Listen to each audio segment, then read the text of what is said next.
Assalamualaikum warahmatullahi wabarakatuh. Pertama-tama, kami kelompok 2 mengucapkan banyak terima kasih kepada Bapak dosen karena telah memberikan kami kesempatan untuk memaparkan materi kami. Puji syukur kita panjatkan kehadirat Tuhan Yang Maha Esa, serta salam dan salawat kepada Nabi. Adapun materi kami yaitu dinamika Pancasila pada era kemerdekaan dan pada era Orde Lama. Saya sendiri, Mia Odina, bertindak sebagai moderator.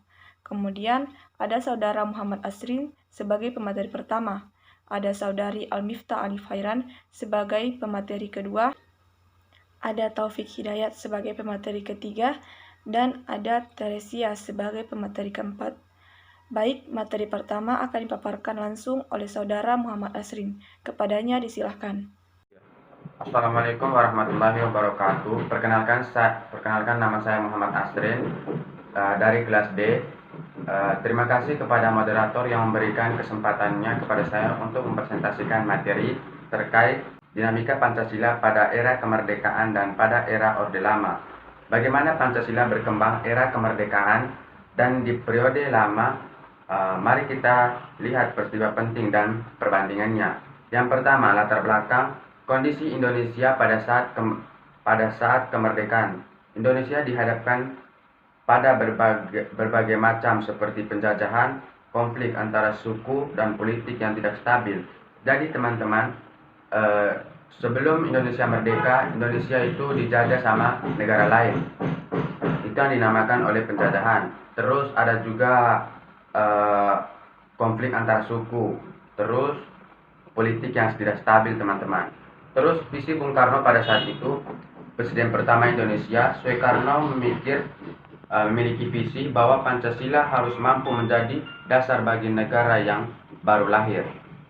Terus konsep Pancasila pada era kemerdekaan. Konsep Pancasila pada era kemerdekaan itu dibagi menjadi menjadi 4 bagian, teman-teman. Yang pertama, Bung Karno.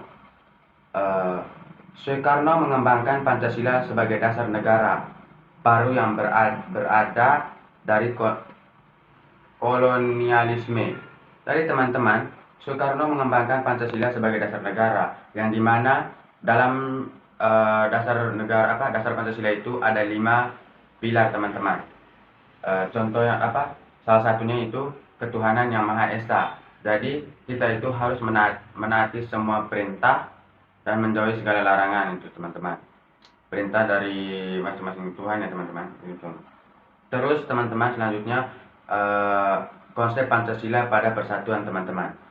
Pancasila bertujuan mempersatukan Indonesia yang heterogen termasuk dalam hal agama, teman-teman. Terus teman-teman, konsep Pancasila pada era keadilan. Pancasila menekan pada keadilan sosial dan memperkuat rasa kebangsaan Indonesia, teman-teman. Terus konsep Pancasila dalam kekeluargaan. Pancasila menghargai keluarga sebagai unit terkecil dalam masyarakat Indonesia. Jadi teman-teman, terima kasih. Mungkin itu saja dari saya. Saya kembalikan kepada moderator. Wassalamualaikum warahmatullahi wabarakatuh. Itulah tadi pemaparan materi oleh Saudara Muhammad Asrin. Kemudian materi selanjutnya akan dipaparkan oleh Saudari Almiftah Alif Hairan. Kepadanya disilahkan. Baik, terima kasih atas kesempatan yang telah diberikan kepada saya oleh moderator. Saya akan menjelaskan tentang perkembangan Pancasila pada era Orde Lama. Yang pertama, Pancasila masuk GBHN. GBHN yaitu garis-garis besar haluan negara, di mana bertujuan untuk menciptakan masyarakat yang adil, makmur, dan sejahtera. Pancasila menjadi landasan dalam pembuatan GBHN yang membatasi hak politik anggota komunis. Yang kedua, penafsiran butir Pancasila. Butir-butir Pancasila diberi penafsiran sesuai dengan kepentingan Orde Lama. Yang ketiga, asas tunggal. Asas tunggal dicanangkan yang menekankan pada Pancasila sebagai satu-satunya ideologi yang dapat mengendalikan kehidupan berbangsa dan bernegara. Terima kasih, saya kembalikan kepada moderator. Itulah tadi materi yang telah dipaparkan oleh Saudari Almiftah Alif Hairan. Kemudian materi ketiga akan dipaparkan oleh Saudara Taufik Hidayat. Kepadanya disilahkan. Butir-butir Pancasila pada era Orde Lama. Pertama, ketuhanan yang Maha Esa, kemanusiaan yang adil dan beradab, Persatuan Indonesia, kerakyatan yang dipimpin oleh hikmat kebijaksanaan dalam permusyawaratan perwakilan, keadilan sosial bagi seluruh rakyat Indonesia. Adapun tujuan dari era Orde Lama ini yaitu untuk memajukan masyarakat secara demokratis, makmur, dan juga adil. Itulah tadi materi yang telah dipaparkan oleh Saudara Taufik Hidayat. Selanjutnya, materi terakhir akan dipaparkan oleh Saudari Teresia.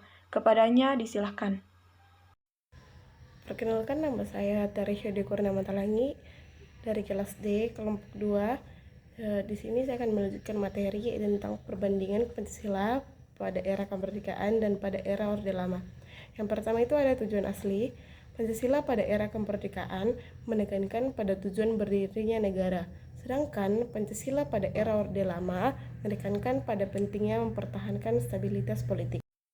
Yang kedua ialah penafsiran, yaitu pada era Orde Lama tampak memberikan penafsiran yang cukup sempit terhadap Pancasila. Sementara saat kemerdekaan, Pancasila dirancang sebagai dasar yang luas dan dapat membawa persatuan. Dan yang terakhir yaitu toleransi kebebasan berbicara. Pada era kemerdekaan, Pancasila memperkuat toleransi dalam kebebasan berbicara. Sedangkan pada era Orde Lama, politik anti komunikasi mengancam kebebasan warga untuk berbicara. Sekian dan terima kasih. Itulah tadi pemaparan materi oleh Saudari Teresia. Baik, selanjutnya kesimpulan. Kesimpulan yang bisa diambil dari materi kami yaitu, seperti yang kita ketahui bersama bahwasannya Pancasila merupakan dasar negara Indonesia, di mana Pancasila juga bisa membawa kita kepada persatuan dan kesejahteraan pada masa era kemerdekaan maupun era Orde Lama. Mungkin cukup sekian yang dapat kami sampaikan, lebih dan kurangnya mohon dimaafkan. Akhir kata, hidup kesepian tanpa kekasih, cukup sekian dan terima kasih.